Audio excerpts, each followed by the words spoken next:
그동안 제가 지금까지 이제 코덱의 종류까지 설명을 드렸죠. 그래서 이거를 기능, 용도에 따른 분류로 다시 한번 정리를 좀 해볼까 합니다.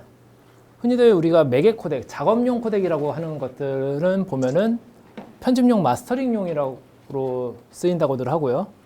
이런 코덱들의 매개 코덱의 특징은 인트라 온리, 즉 인트라로만 저장을 하고 최소 8비트 사둘들 이상, 사둘0이 아닌 8비트 사둘0 이상의 대부분은 10비트 사둘들 혹은 그 이상을 쓰기도 하고요.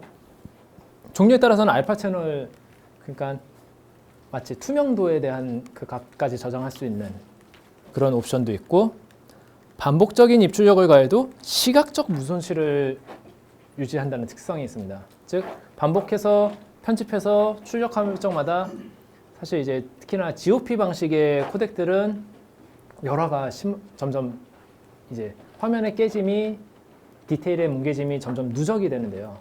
이런 매개 코덱들은 그런 부분이 좀 적은 것이죠. 하지만 무손실, 순수한 무손실은 아니고요.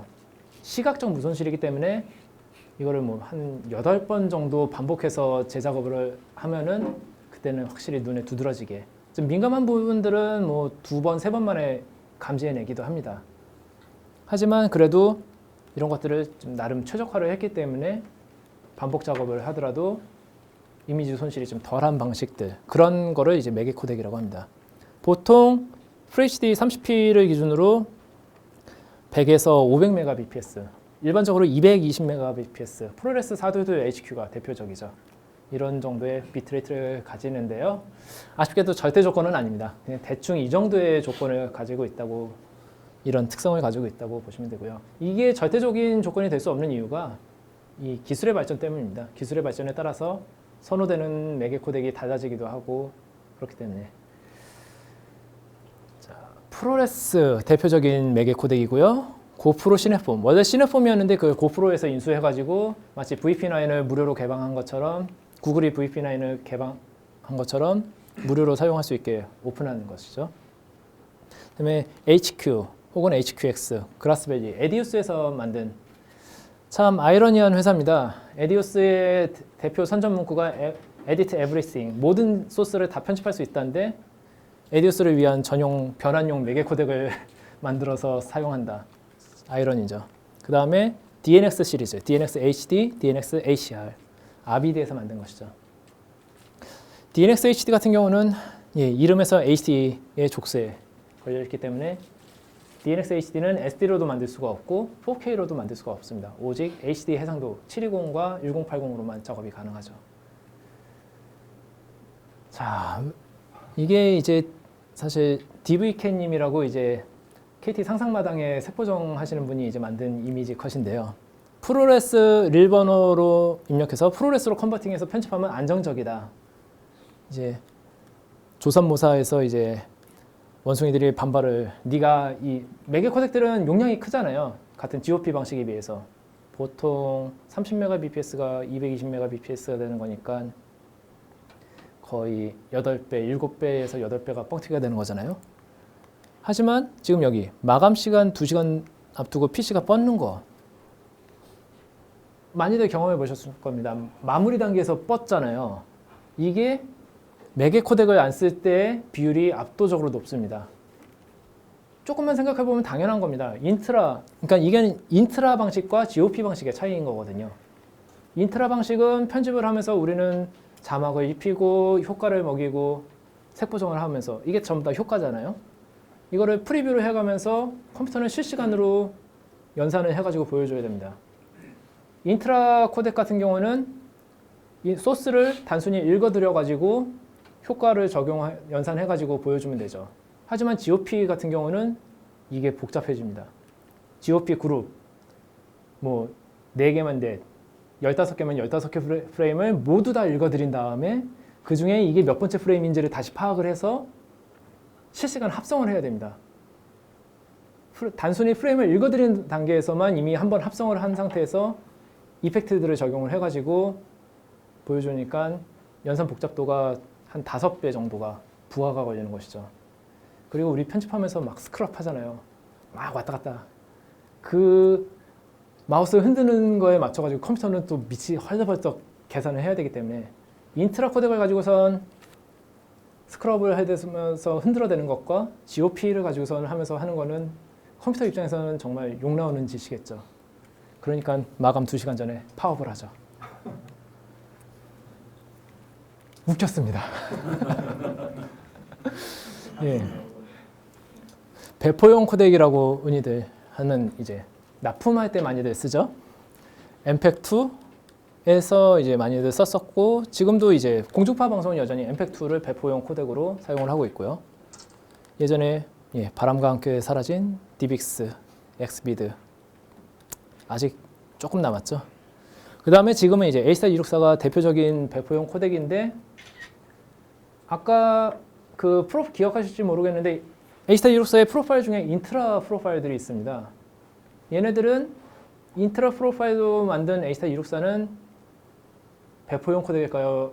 매개 코덱이 될까요? 대답을 아무도 안 해주시네요. 예. 그러니까 매개 코덱에 더 가까운 실제 출시는 배포용 코덱으로 만들어진 것이지만 옵션 확장을 통해 가지고 매개 코덱처럼 사용할 수 있는 옵션이 추가가 된 것이고 그렇게 사용을 하고 있는 것입니다. 실제 연산 복잡도는 이 대표적인 프로레스라든가 DNX HD 같은 공식적인 매개 코덱과 배포용 코덱의 중간 정도? 중간에서 실제로는 조금 더 매개 코덱에 가까운 정도의 그런 덜한 연산 복잡도를 갖고 있죠. 이런 예가 또 한 가지가 있습니다. OD 마크3부터 쓸 수 있는 캐논의 오라이 모드가 있죠. 이것도 마찬가지입니다. 자, A265, 이 A264의 이제 후계자로 거의 확실한 상황이죠. 자, 다시 프로레스로 이제 돌아오면요. 이렇게 무압축 대비 뭐 보통 한 4대 1에서 9대 1까지 압축을 한 방식입니다. 굉장히 많이들 애플을 쓰는 이유가 프로레스를 자유롭게 쓰기 위해서인 경우들이 많죠. 근데 이게 사실 HD까지는 문제가 없는데요. 지금 UHD 4K에서는 약간의 비공식적인 화질 논란이 있습니다. 그렇기 때문에 조금 지켜봐야 될 것 같고요. 맥 전용이었는데 어제부터 맥 전용이고 퀵타임 MOV 컨테이너만 사용이 가능했는데 어제부로 MXF 컨테이너도 사용할 수 있게 예전에 비공식도 있긴 있었는데요. 이제는 아예 공식으로 애플에서 만들어서 공개를 해버렸습니다. MXF로 저장을 할 수 있게. 그럼 윈도우에서도 출력을 지원한다는 거예요? 출력까지는 여전히 아니고요. MXF 컨테이너를 사용한 이유는요. 이제 보면은 이 컨테이너의 종류에 따라서 확장자 종류에 따라서 오디오를 저장하는 방식이 미묘하게 조금 달라지거든요. 근데 MXF 컨테이너는 일반적인 방송 시스템에서 많이들 사용하고 있죠. 송출 시스템이 MXF 컨테이너를 기준으로 세팅이 되어 있습니다. 그렇기 때문에 프로레스를 MXF 컨테이너로 해서 사용할 수 있게 만들면은 방송 시장으로 애플의 진출을 더 가속을 시킬 수가 있겠죠. 그런 의도로 만들었다고 공개를 했습니다. 윈도우에서 프리미어를 사용할 때 이슈가 한창 있었잖아요. 그 부분은 이제 최신 업데이트에서 프리미어에서 프로레스를 네이티브로 재생할 수 있게 업데이트가 됐습니다. 출력은 안 돼요. 출력은 여전히 애플이 그 허용을 안 했고요. 라이센스를 안 줬습니다. 이제 윈도우 시스템에서 애플 프로레스 출력을 공식적으로 지원하는 것은 굉장히 비싼 색보 정도죠. 스크래치에서만 가능합니다. 나머지는 뭐 플러그인이라든가 그런 것들이 있는데 이거는 이제 FFmpeg 라이브러리라는 걸 이용하는 일종의 핵 버전이거든요. 그렇기 때문에 이미지 퀄리티가 좀 논란이 있습니다. 돌아가기는 하는데 비트레이트가 비정상적으로 좀 높다든가 재글거림이라든가 이런 부분이 좀 비정상적으로 발생하는 부분이 사실 복불복입니다. 생길 수도 있고 안 생길 수도 있고. DNX HD는 이제 프로레스의 대표적인 경쟁 상대죠. 근데 뭐가 많죠. 이게 지금 보이지도 않을 정도로 점점이 있는데 아까 프로레스 같은 경우는 이렇게 LT 이제 SQ라고도 없는 사두두를 그냥 사두두 SQ라고도 표현하고요. 사두두 HQ 그다음에 444 이거는 크로마 채널이 444인 거겠죠? 당연히. 그다음에 프로레스 444 XQ 같은 거지만 비트레이트를 좀 압축을 덜해서 좀 더 높은 이미지 퀄리티를 추구를 한 것이고요. 굉장히 해상도에 따라서 다양하게 이렇게 선택해서 쓸 수 있게 되어 있는데 DNX HD는 해상도별, 프레임 레이트별, 뭐 DNX HD 100, DNX HD 220 이런 식으로 다 일일이 세팅을 다 해버렸습니다. 너무 많죠, 복잡해졌고요. 근데 뭐 어떤 면에서는 혼란이 적기도 합니다. 단순히 이거는 DNX HD 220이야. 그러면은 이 데이터는 어떤 해상도에 어떤 프레임 레이트를 사용하고 있다는 것을 추정할 수가 있겠죠. 그것만으로. 장단점이 있긴 합니다. 하지만 이게 비효율적이라고 생각을 한 거는 아비드도 마찬가지인 것 같습니다. 그 다음 버전인 DNX HR 같은 경우는 프로레스처럼 HR444, HQX, HQ, SQ, LR, LB 이런 식으로 프로레스 같은 표기법을 사용했고 각 등급마다 사용할 수 있는 해상도와 프레임 레이트는 굉장히 다양해졌죠. 그라스밸리의 HQX는 이제 공식 원래는 이제 MXF, AVI 컨테이너, MOV 컨테이너 모두 다 사용이 가능하고요. 그라스밸리에 뭐 에디우스를 설치하지 않은 시스템이라도 퀵타임 플러그인을 통해 가지고 사용이 가능합니다. 맥용, 윈도우용 전부 다 있고요. 근데 윈도우용 같은 경우는 좀 이제 곤란해진 게 애플이 윈도우용 퀵타임 플레이어의 기술 지원을 중단을 하고 이 윈도우용 퀵타임 플레이어의 보안 이슈 문제가 발생했기 때문에 다들 지우라고들 미국에서는 정부 차원에서 권장을 하고 있는 상황입니다. 그렇기 때문에 이 HQX를 위한 퀵타임 플러그인을 사용할 수가 없게 됐죠. 그리고 또 한 가지가 윈도우 이게 저는 이게 그라스밸리가 의도적으로 기능 제약을 걸었다고 생각을 하는데요. 1080 해상도는 무조건 1080i까지만 지원을 합니다. 1080p를 지원을 안 합니다.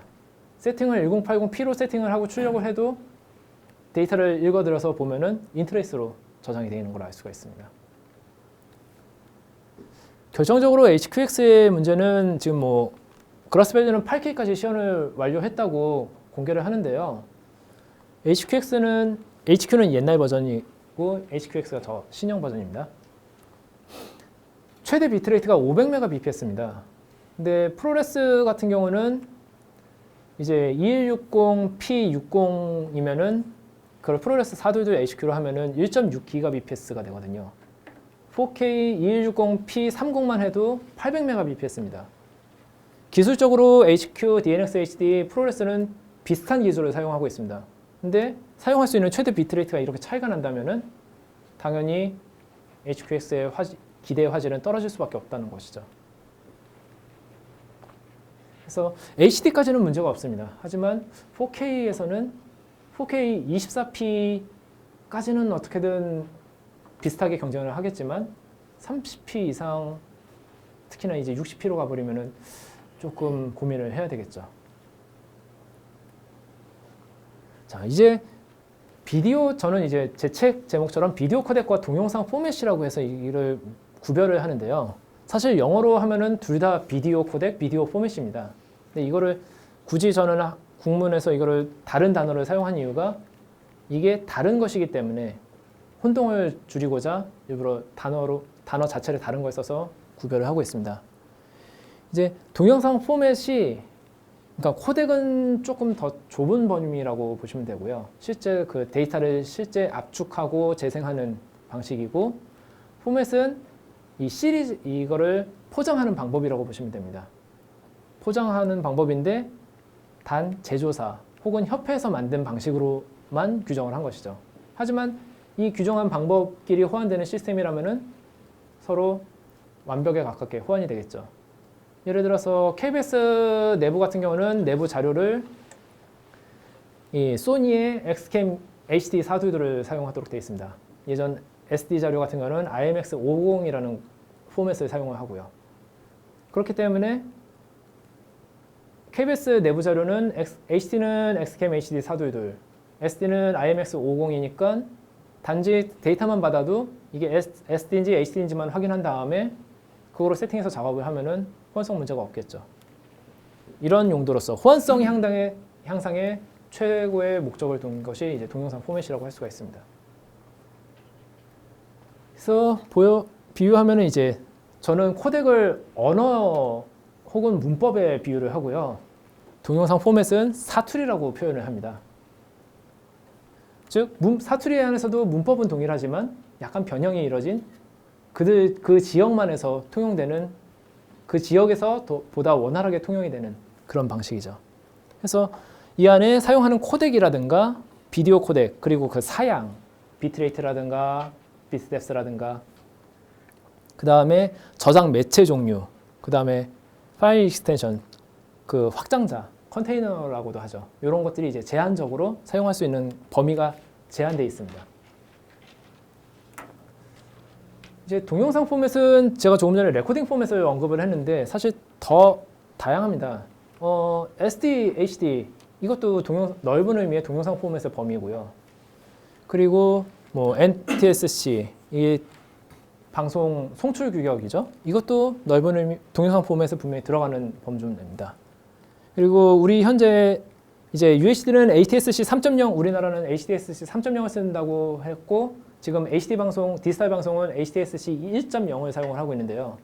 HDSC 1.0은 MPEG-2를 사용하고 MPEG-2로 1920-1080을 약 20Mbps로 압축을 해서 사용한다. 뭐 이런 식으로 규정이 되어 있습니다. 케이블계예요. 뭐 컴포지트, S비디오, 그다음에 지금 여기서 사용하고 있는 HDMI라든가 이런 케이블도 분명히 동영상 포맷이고요. 그다음에 레코딩 포맷. 예전에 뭐 베타라든가 야동 때 많이 사용했던 VHS라든가 지금 사용하고 있는 뭐 AVC 인트라든가 XAVC들 이런 것들도 다 동영상 포맷이죠. 이거를 레코딩 코덱으로 이제 비유를 하자면은 무압축 혹은 이제 무압축에 가까운 저압축 주로 이제 메가 코덱급 압축이죠. 이제 인트라 프레임으로만 압축하는 방식들 그런 것들은 이제 이렇게 연두색으로 표현을 했고 MPEG-1은 VCD 이렇게 하늘색, 노란색은 MPEG-2 그다음에 H.264는 빨간색으로 표기했는데 보시다시피 블루레이는 노란색과 빨간색이 전부 다 있습니다. 블루레이라는 이 매체는 MPEG-2도 사용을 할 수가 있고 H.264도 사용을 할 수가 있는 거죠. 실제로 블루레이 초기 타이틀은 MPEG-2로 출시가 됐었습니다. 근데 아무래도 효율이 나쁘다 보니까 요즘은 블루레이가 대부분 H.264로 제작이 돼서 나오고 있죠. 그러니까 하나의 포맷이라고 해서 사용할 수 있는 코덱이 하나라는 보장도 없긴 합니다. 솔직히 알면 알수록 점점 더 복잡해지는 세상이기도 합니다. 그러면 그 블루레이는 MPEG-2로 하면 12L로만 레코딩이 되는 거고 H.264로 하면 각 VBR로 되는 건가요? 아니요, 그거는 상관없습니다. MPEG-2도 CBR, VBR 사용이 가능하고요. H.264도 CBR, VBR 다 사용이 가능합니다. 선택의 문제입니다. 근데 아무래도 조금이라도 더 효율을 높이기 위해서 VBR을 작업 시간만 충분하다면 VBR을 사용하겠죠. 요거를 다시 이제 뭐 해상도급 SD하고 UHD에서 주로 사용되는 코덱들과 이제 주류되는 이제 MPEG-2 베이스, DV 베이스, 그다음에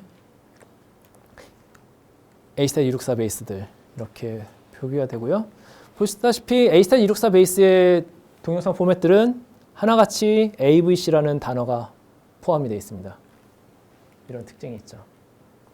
보면은 이제 AVC는 이제 가정용 핸드캠들이 많이 사용하는 방식이고 AVC 롱지는 AVCC보다 조금 더 고사양으로 만든 AVCC하고 비슷하지만 이거를 기반으로 조금 더 고사양으로 만든 파나소닉의 방식이고요. AVC 인트라는 말 그대로 파나소닉에서 만든 H.264를 인트라로 저장하는 포맷. 그 다음에 XAVC는 소니에서 만든 AVC 인트라와 AVC 롱지를 다 옵션에 따라서 선택을 할 수 있는. 그리고 소니가 파나소닉을 따라 하니까 캐논이 다시 소니를 한 번 더 따라 한 것이 XF AVC인 것이죠. 이런 흐름은 사실 엠팩2 시절에도 있었습니다. 엠팩2 시절에서는 이제 소니가 파나소닉에 따라하는 현상이 없었지만 파나소닉의 DVC 프로 HD를 경쟁 규격인 엑스캠 시리즈들이 있었죠. 캐논에서는 XF 엠팩2라는 것들이 거의 한 5년 뒤에 출연을 했었고요. 소니보다.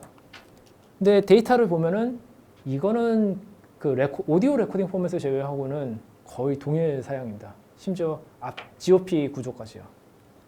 정말 정밀한 따라쟁입니다. 자, 캐논 이제부터 이제 응용을 슬슬 들어가려고 이제 준비 운동을 이제 하는데요. 캐논은 이제 DSLR이 사용하는 방식이죠. 마크 3부터 한 30Mbps IPB, 그다음에 90Mbps ORI. 전부 다 A264인데 보다시피 프로파일이 하이 프로파일인데 OD 마크2가 사용한 거는 베이스라인입니다. 비트레이트가 더 높지만 아무래도 압축 효율은 떨어지겠죠. 이제 GOP 구조가 M23, N15가 되면서 이런 IBBP, BBP 해서 15프레임을 구성을 하는 거고 ORI는 말 그대로 I로만 가는 것이고 50Mbps 규격은 M21에 N15이니까 첫 번째만 I 프레임이고 나머지 14개 프레임은 전부 다 P 프레임으로 구성된 이런 특성을 갖고 있는 것이죠. 이제 슬슬 카탈로그에 있는 표들이 무슨 의미인지 이해가 되기 시작하시죠. 그리고 행간에 이제 90Mbps ORI가 30Mbps보다 용량이 3배니까 화질이 더 좋을 것이다 라고 기대를 하시는 경우가 많은데 사실 90Mbps ORI가 이제 비트레이트 이 하나의 프레임 I 프레임에 얼마만큼의 높은 비트레이트를 할당해서 압축을 덜해서 저장하는지를 일반적인 이 GOP 구조에 근거해서 계산을 해보면은 자 90Mbps ORI는 약 한 프레임을 3Mbps로 저장을 합니다. 반면에 사실 OD 마크2는 이제 논외고요. 마크 3의 30Mbps는 4.35Mbps로 저장을 합니다. 굉장히 더 많은 양으로 저장을 하죠. 물론 이제 항상 ORI가 IPB 30Mbps보다 떨어지는 건 아닙니다. 움직임이 격렬한 피사체 같은 경우는 아무래도 인코딩 효율이 떨어지게 되니까 인코딩 효율이 떨어지는 상태에서 사용할 수 있는 비트레이트가 발목이 잡히니까 결국은 이미지 퀄리티를 더 떨구게 되겠죠. 그러니까 굉장히 격렬한 피사체를 촬영할 때는 ORI가 더 유리할 수도 있습니다. 하지만 정적인 피사체를 촬영할 때는 30Mbps IPB가 훨씬 더 압도적으로 화질이 좋죠. 그리고 또 한 가지가 아까 ORI잖아요. 매개 코덱의 특징이 인트라. 매개 코덱과 비슷한 특성을 갖고 있는 것이죠. 즉 얘네들은 변환을 안 하고 다이렉트리 임포트해서 네이티브 편집을 해도 마감 2시간 전에 다운될 확률이 30Mbps IPB보다는 압도적으로 낮겠죠. 이런 이제 선택의 차이도 있는 것입니다. 자, 요거는 이제 XCam 가지고선 설명을 한 것인데 보면은 사실 이제 중복되는 내용이니까 이거는 생략을 하도록 하겠습니다. 그 다음에 이제 컨테이너, 흔히들 이제 파일 확장자라고들 하는데요. 그러니까 같은 예를 들어서 A264 코덱을 가지고선 우리는 AVI 파일로도 만들 수가 있고 MP4 파일로도 만들 수가 있고 굉장히 다양한 MKV로도 만들 수가 있고 굉장히 다양한 종류의 파일로 사용할 수가 있죠. 즉 컨테이너, 이것은 뭔가 담는 그릇입니다. 근데 이 컨테이너라는 개념은 단순히 파일 확장자보다는 조금 더 넓은 개념입니다. 우리 DVD, 블루레이라고 하잖아요. 블루레이도 있잖아요. 디스크잖아요. 근데 이 안에 이제 DVD 같은 경우는 안에 MPEG-2 데이터가 동영상 MPEG-2 데이터가 VOB 컨테이너 그 확장자를 갖고 있는 VOB 파일로 저장이 되죠. 즉 컨테이너는 이 DVD 디스크 자체도 컨테이너고요. 그 안에 들어간 파일도 컨테이너입니다. 이 파일 확장자는 그 안에 다른 파일을 첨부를 할 수가 없지만 컨테이너는 그 컨테이너 안에 다른 종류의 컨테이너를 중복해서 저장을 할 수가 있는 것이죠. 자, 그러면 이런 정보를 사전 지식이 없을 땐 나는 이걸 어떻게 분석을 해야 될까? 이게 다 일일이 공부를 해야 되는데 그거를 좀 도와주는 도구들이 이제 이런 것도 있습니다. 미디어 인포 똑같은데 스와시가 있냐 없냐의 차이가 있죠. 그다음에 이제 애니 파일 인포 뭐 이 밖에도 몇 가지 프로그램들이 있는데요. 다만 지금 보다시피 메타데이터, 참조 데이터를 읽어드려서 보여주는 거기 때문에 100% 정확하지는 않습니다. 거의 90% 정도 정확하고요. 특히 결정적으로 이제 인터레이스랑 프로그레시브에 대한 정보가 좀 부정확하게 나오는 경우들이 많습니다. 그래도 뭐 해상도라든가 비트레이트라든가 그런 정보는 상당히 잘 나오기 때문에 참고하시는데 도움이 될 겁니다. 미디어 인포 같은 경우는 이제 애플에서 앱스토어에서 사면 유료고요. 홈페이지에 가서 다운받으면 무료로 사용할 수가 있습니다. 애니파일 인포는 가끔 무료 행사를 합니다. 윈도우는 미디어 인포를 사용하시면 되죠. 그리고 팝플레이어에서 재생하면서 오른 클릭해가지고 정보 보기 하면은 거의 동일한 내용이 나옵니다. 자, 이제 제가 좀 말장난을 좀 하는데요. 자, MOV, AVI 같은 포맷은 확장자는 포맷이 아닌가요? 예, 이것도 포맷은 포맷입니다. 파일 포맷이죠. 그러니까 동영상 포맷이 아니라 파일 포맷인 것입니다. 같은 포맷은 포맷이지만 약간 다른 것이죠. 근데 참 이 표기를 프로그램, 사람뿐만 아니라 프로그램이라든가 심지어 어떤 협회, 그 다음에 제조사조차도 마구잡이로 뒤집어 섞어가지고 표현을 합니다. 그러면서 혼란들을 일으키죠. 예. 그리고 저도 경우에 따라서는 틀린 걸 알면서도 그냥 상대방 그 대화하는 주로 클라이언트가 되겠죠. 그 상대방의 지식 수준에 맞춰가지고 이제 그냥 얘기를 해주기도 합니다. 하지만 정확한 정보는 알고 있는 상태에서 상대에 따라서 조절을 해가면서 용어 선택을 해야겠죠. 자, 우리는 HDV를 코덱이라고들 표현을 합니다. 근데 사실 HDV는 냉정하게 따지면 MPEG-2 비디오는 MPEG-2, 오디오는 MP2라는 MP3의 전신입니다. 이거를 사용하는 동영상 포맷입니다. 하지만 많은 프로그램과 사람들은 심지어 주로 이제 그 어도비 쪽들이 이런 실수를 하는데 코덱이라고도 표현을 하죠. 애플 같은 경우는 그 메뉴를 정확하게 보면요. 코덱이라고 명시를 안 하고 컴프레션 타입이라고 압축 형태라고 표현을 합니다. 그래서 애플에는 컴프레션 타입의 코덱과 포맷을 다 섞어서 뭐 넓은 의미로는 정확한 표현인데요. 오히려 이것 때문에 더 반대로 이 친절함 때문에 역으로 헷갈리는 경우도 있기는 합니다. 자, 근데 아까 코덱이 인코딩과 디코딩 규격을 말한다는 그 용어였잖아요. 예, 여기 쓴 것처럼 원론적인 관점에서 바라본다면 HDV를 코덱이라고 부르는 것도 100% 틀린 표현은 아닙니다. 이것도 아까 말씀드린 그 대화하는 상대에 따라서 이거를 조절을 해가야 되겠죠.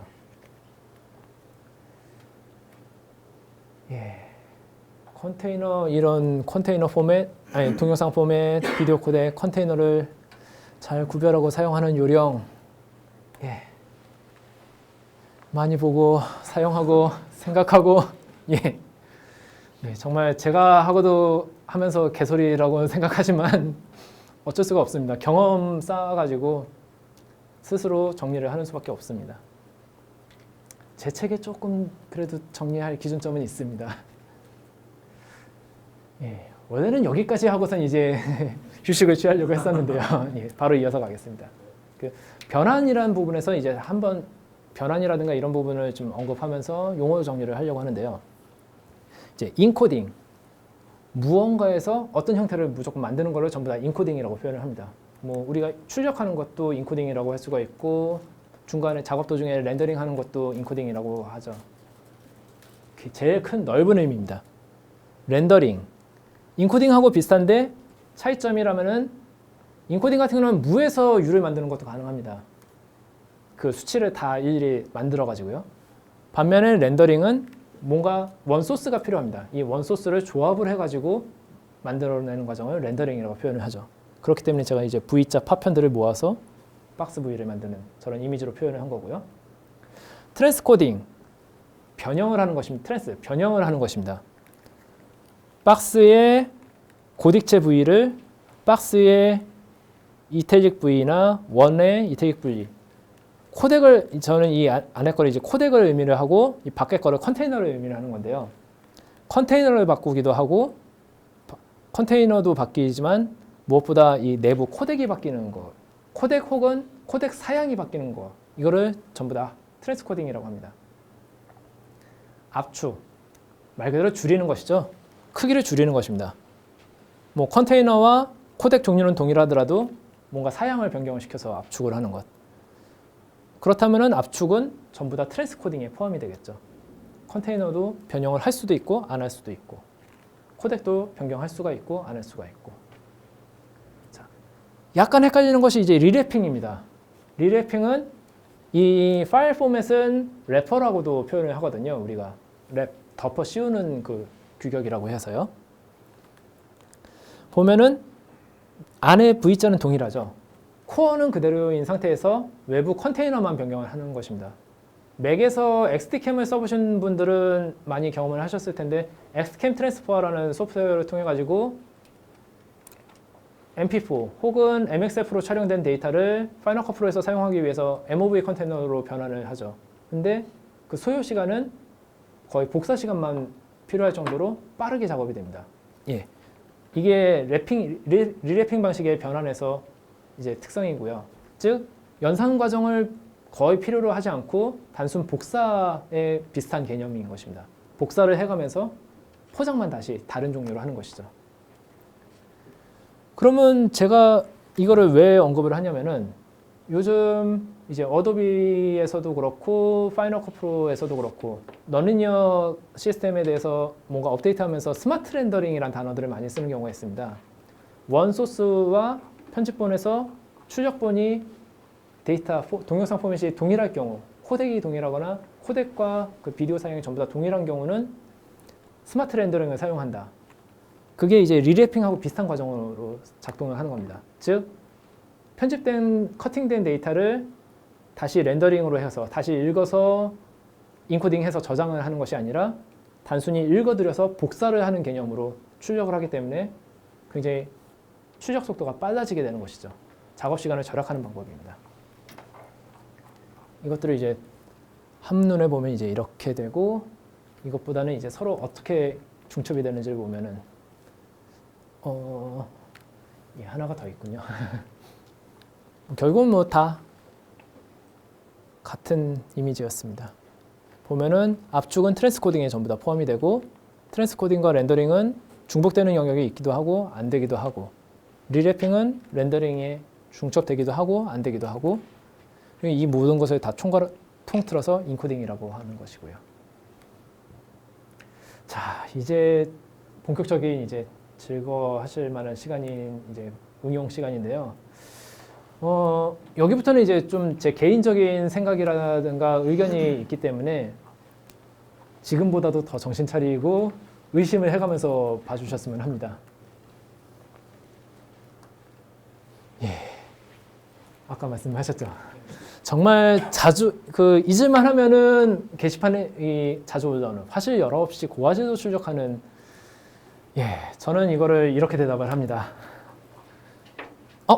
왜 넘어갔지? 예, 연금술이라고 표현을 하고요. 그리고 이렇게 욕을 합니다. 대놓고 얘기하는 경우는 없지만 속으로는 이렇게 욕을 해요. 화실의 정의가 뭔가요? 그리고 열화. 어디서 주워 들은 건 있어가지고 열화라는 표현을 아주 거침없이 사용을 하죠. 그리고 열화가 없이. 사실 디지털은 복사하면은 열화가 없다고 하는데요. 정말 오차 수준의 열화가 있기는 합니다. 다만 그 오차 필터에서 말 그대로 필터가 되면서 보정이 되기 때문에 이제 보정 과정을 안 거친 디지털 복사 같은 경우는 디지털 복사라 하더라도 열화가 발생을 할 수가 있습니다. 하지만 대부분은 그 오류 검증과 필터링 과정을 통해 가지고 다시 이거 뭔가 복사 실패했어 해서 다시 재복사를 요구를 해서 이제 복원을 하는 식으로 진행이 되죠. 흔히 고화질도 한다고 하는데 매도 전송을 받아야 되니까 2기가 미만으로 만들어준다고 합니다. 뭘 의미하는지 모르겠어요. 저는 이게 서로 반대되는 개념을 요구를 하기 때문에. 그래서 그런데 회사가 손실이 있다는 거예요. 단순 복사만 하면 손실이 있고요. 하지만 우리가 여기 CRC라든가 ID5라든가 이런 그 검증 그 기술이 있습니다. 이걸 통해 가지고 복사가 디지털 복사는 어차피 그 양자화를 양자화로 바꾸는 거예요. 예. 왜 영어가 생길까? 복사. 그 부분은 사실 양자역학의 영역이기 때문에 그러니까 뭐라고 말씀해 드려야 될까요? 무슨 뭐 카메라에서 컴퓨터로 옮기면 예. 그 순간에 열화가 생긴다는 얘기잖아요. 그러니까 그 데이터가 손실이 된다는 얘기. 그러니까 정확하게 말하면은 복사하잖아요. 복사하면 전송 과정에서 에러가 발생을 한다는 것입니다.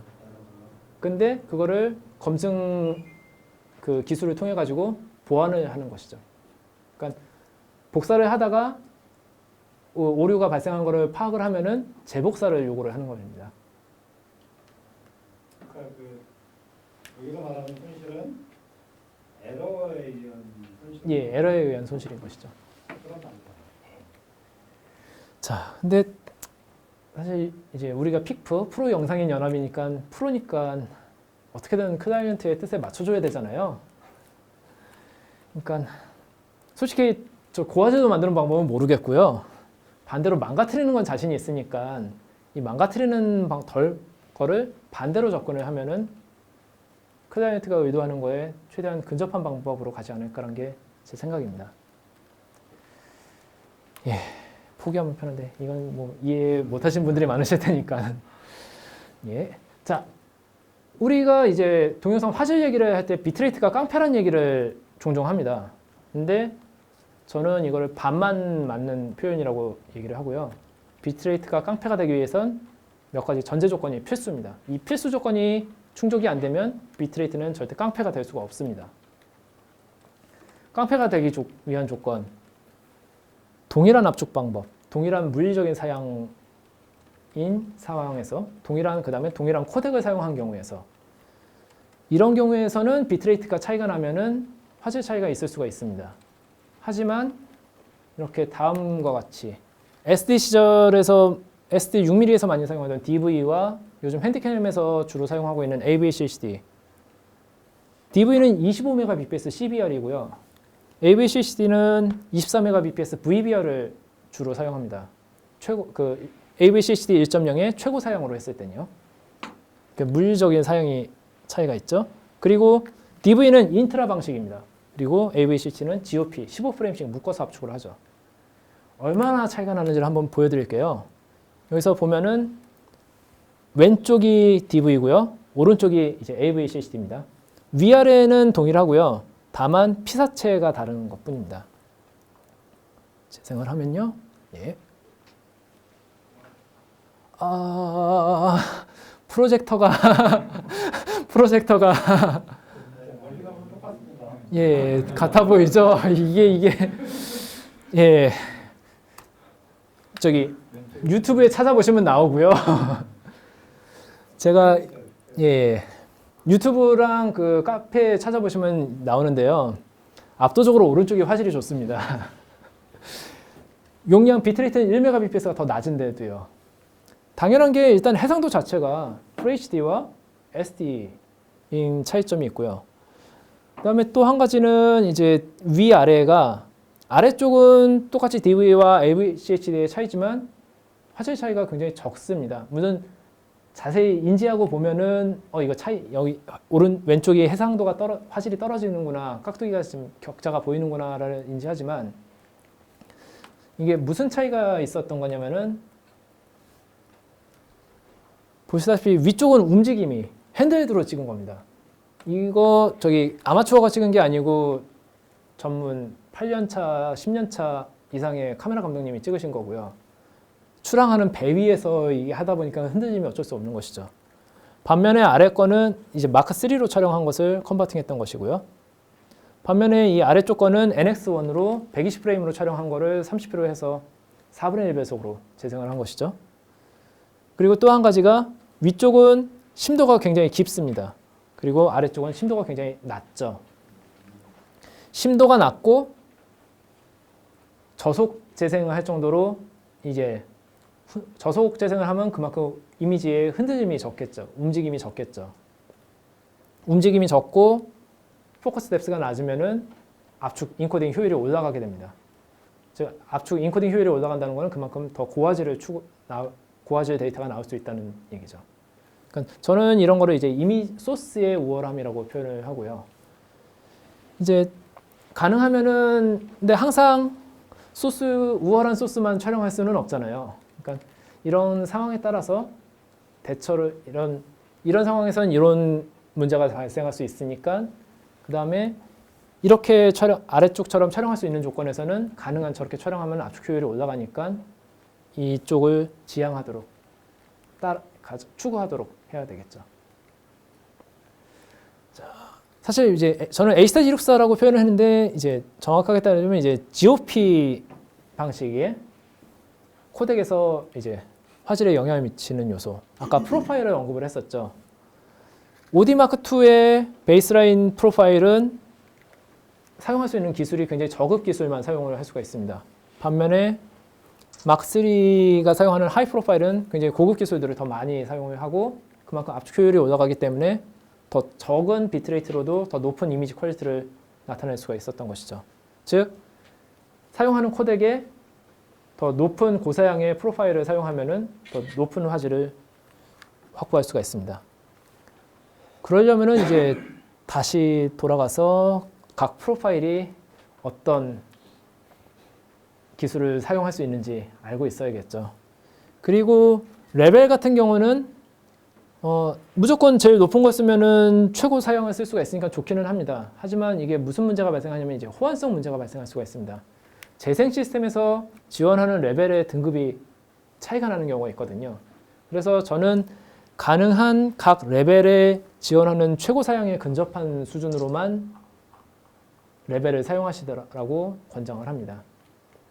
그게 아무래도 클라이언트에서 보냈는데 재생 안 돼요라는 해서 다시 보내주세요라는 그런 문제를 줄일 수가 있겠죠. 이것도 화질 비교인데 좀 걱정됩니다. 이게 프로젝트가 보여줄지. 이제 베이스라인 프로파일과 하이 프로파일 일부러 저해상도로 작업을 한 거고요. 동일한 소스입니다. 예, 저는 약간 보이는데요. 아무래도 왼쪽이 조금 더 이미지가 보면은 이 건물 디테일이 더 많이 카메라가 흔들릴 때 더 뭉개지는 게 보이실 겁니다. 그리고 아래쪽도 이게 사진이 아니라 동영상이거든요. 자세히 보면 이제 차 지나가는 게 보입니다. 근데 위쪽 거는 왼쪽과 오른쪽이 좀 차이가 느껴지지만 아래쪽은 거의 안 느껴지시죠. 즉 이것도 이제 이미지가 인코딩 효율이 좋게 촬영된 소스들은 이 프로파일 사양이 낮더라도 이미지에 끼치는 영향이 적습니다. 즉 압축 기술도 중요하지만 그보다는 소스의 우월함을 추구하는 게 훨씬 효율이 좋다는 것이죠. OD2가 베이스라인, OD3가 하이 예. 프로파일에서 예. 그리고 또 이제 OD 마크 2하고 3의 또 차이는 아까 언급하신 이제 마크 2는 스킵 방식 라인 스키핑으로 센싱을 하고 센서를 다 사용하지 않고 데이터를 받아들이고 마크 3는 풀 리드 풀 아웃 방식이기 때문에 좀 더 고품질이 추구가 되죠.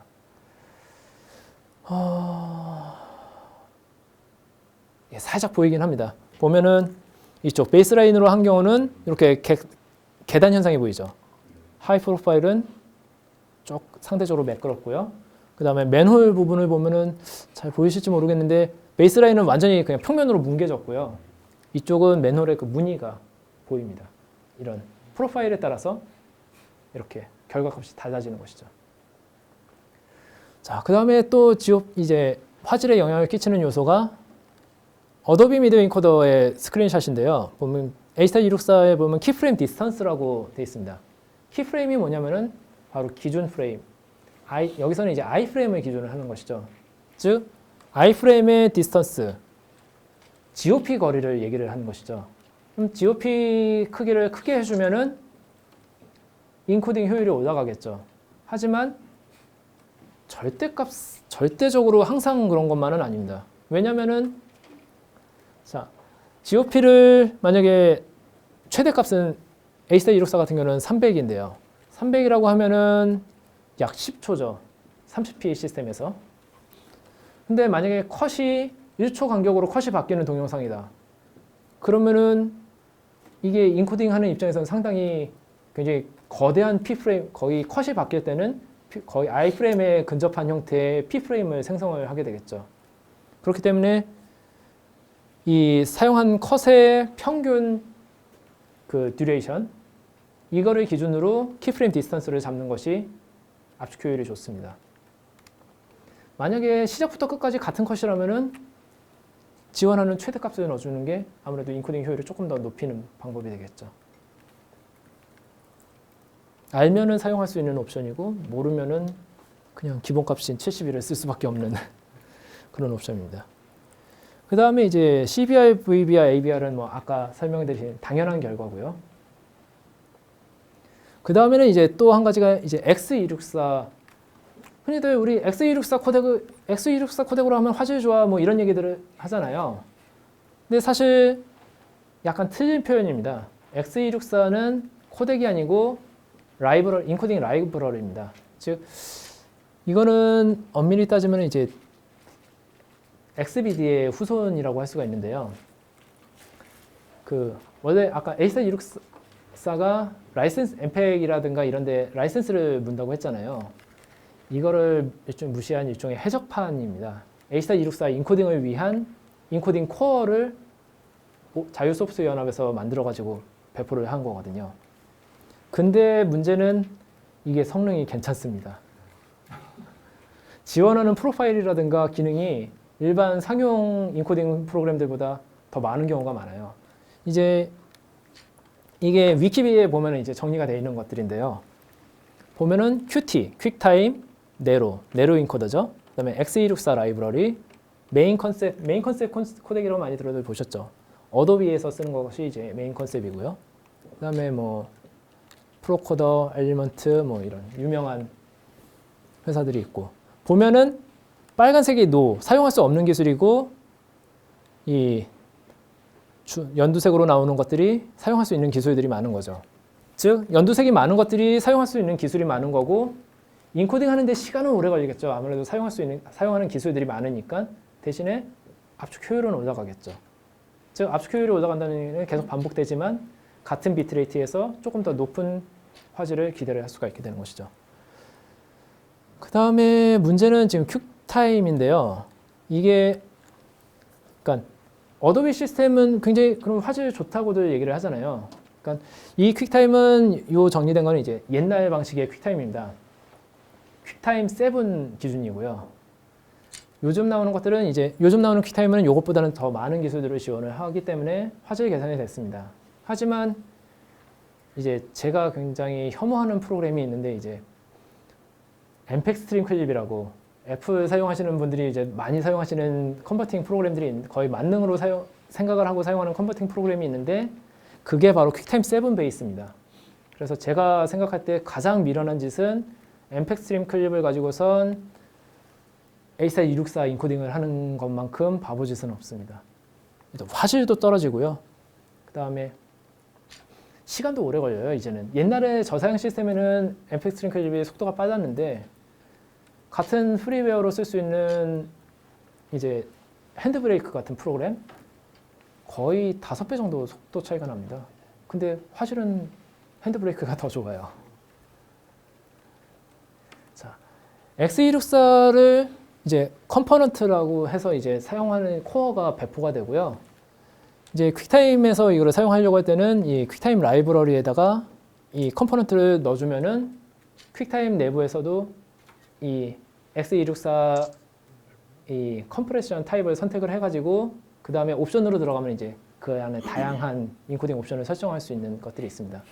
하지만 이거를 잘 알고 쓰지 못하면은 오히려 독이 될 수도 있기 때문에 잘 모르시는 분들은 그냥 기본 값을 가지고선 아시는 내용만 옵션을 바꿔가면서 쓰시는 걸 권장을 하고요. 다만 이게 최적화가 되어 있는 거가 아니기 때문에 퀵타임에서 X264 라이브러리를 이용해서 하는 거는 정말 방법이 없을 때를 제외하고는 이제는 크게 권장을 못하는 방법이긴 합니다. 궁여지책이고요. 그보다 더 권장되는 방식은 바로 이렇게 자체적으로 X264를 가져다가 사용하는 인코딩 프로그램이죠. 여기 보면 X264, HDR264, 가로치고 X264라고 언급이 되어 있죠. 프리웨어입니다. 윈도우 버전, 맥 버전 다 있고요. 상당히 옵션 선택이 좀 제한적이긴 하지만 이 보면은 여기 에디셔널 옵션이라고 되어 있잖아요. X264 라이브러리는 굉장히 명령어, 원래는 TUI, 텍스트 기반의 명령어 체계로 작동하는 구성인데 그거를 이제 GUI, 그래픽 유저 인터페이스로 변형시킨 게 이제 이런 프로그램들이거든요. 만약에 X264 라이브러리의 그 명령어 조합을 다 칠 수 있는 사람들은 여기다 수동으로 입력을 해가지고 사용을 할 수가 있습니다. 근데 이 명령어 조합은 소스에 따라서 이게 장점이 될 수도 있고 단점이 될 수도 있기 때문에 항상 소스에 따라서 이 명령어 조합을 바꿔줘야 되는 약간의 조심성이 있습니다. 자, 오디오 부분을 잠깐 다시 좀 언급을 하겠습니다. 아까 PCM 혹은 LPCM은 이제 무압축 오디오인 거고요. 그 다음에 동영상에서 가끔 44.1 CD를 생각하고 44.1kHz를 쓰시는 경우가 있기는 한데 동영상은 48kHz가 표준입니다. MP3 가장 많이 쓰는 방식이죠. 무압축인 웨이브라든가 AIF에 비해서 적게는 5분의 1, 뭐 많이는 20분의 1까지도 압축을 하고 보통 128, 192, 256, 320을 쓰는데 이제는 사람들의 귀가 고급이 돼가지고 이제 슬슬 음질이 떨어진다고 불만들을 가지시죠. 그리고 AAC는 이제 MP3 대비 약 2배의 효율을 목표로 개발이 됐고 실제로 구현도 하고 있고요. MP3, AAC 둘 다 엠팩에서 만든 코덱입니다. 그리고 이게 돌비에서 만든 AC3, 돌비 디지털이라고도 표현하고요. 이제 2채널이냐 5.1 채널이냐에 따라서 DD 2.1, DD 5.1이라고 표현을 하기도 하고요. MP3급입니다. 그리고 발전형이라고 해서 DD 플러스, Enhanced AC3라고 표현하기도 하고요. 또 그 다음에 또 차세로 돌비 트루 HD라는 것까지 나왔고요. 이 다음으로 또 작년 말에 AC4라는 녀석이 또 하나 나왔습니다. 그 다음에 이제 DTS는 이제 또 다른 경쟁 회사에서 만든 AC3 돌비의 경쟁 오디오 사용 포맷을 만드는 곳이고요. 사실 돌비 같은 경우는 처음에 이제 DVD 초기에 많이 쓰였다가 DVD라든가 블루레이 쪽은 이제 가정용 시장은 DTS한테 많이 뺏겼습니다. 반면에 여전히 영화용 사운드 시스템엔 돌비가 주도권을 잡고 있고 이 라이센스 비용을 굉장히 과도하게 비싸게 물리면서 코덱 라이센스 카르텔을 구성을 하고 있고 이제 이거를 오디오만으로는 장사를 하기가 성이 안 찬다 싶어서 이거를 비디오 영역으로 확장시키면서 난리법석을 피우고 있는 것이 바로 HDR이죠. 더 기존의 비디오 시스템보다 더 넓은 색상 표현과 그 개조 표현을 할 수 있는 이러한 HDR 기술에 지금 제일 잘 나가는 분야를 지금 돌비가 잡고 있는 상황입니다. 클라이언트가 특별히 요구하는 경우를 제외하고는 AC3라든가 DTS는 사용을 안 하시는 것을 권장을 합니다. 그냥 MP3나 AAC가 사실 요즘은 호환성이 제일 좋다고 할 수가 있죠. 그리고 만약에 넌리니어에서 작업을 하신다. 그때는 저는 사실 AAC보다도 PCM 기반인 웨이브나 AIF를 더 권장을 합니다. 이거를 권장하는 이유는 아까 동영상 코덱에서 편집할 때 매개 코덱으로 해서 매 프레임마다 압축이 안 돼 있는, 그러니까 묶어서 압축이 덜 돼 있는 거를 사용하는 것이 시스템에 부하가 적게 걸리고 에러가 적게 난다는 거하고 같은 맥락입니다. 오디오 쪽이 아무래도 부하가 적다고는 하지만 사용자 측에서 감내할 수 있는 범주 내에서 시스템에 걸리는 부하를 줄여주면은 그거는 시스템 안정성에 도움이 되고 작업 효율 향상에 도움이 되겠죠.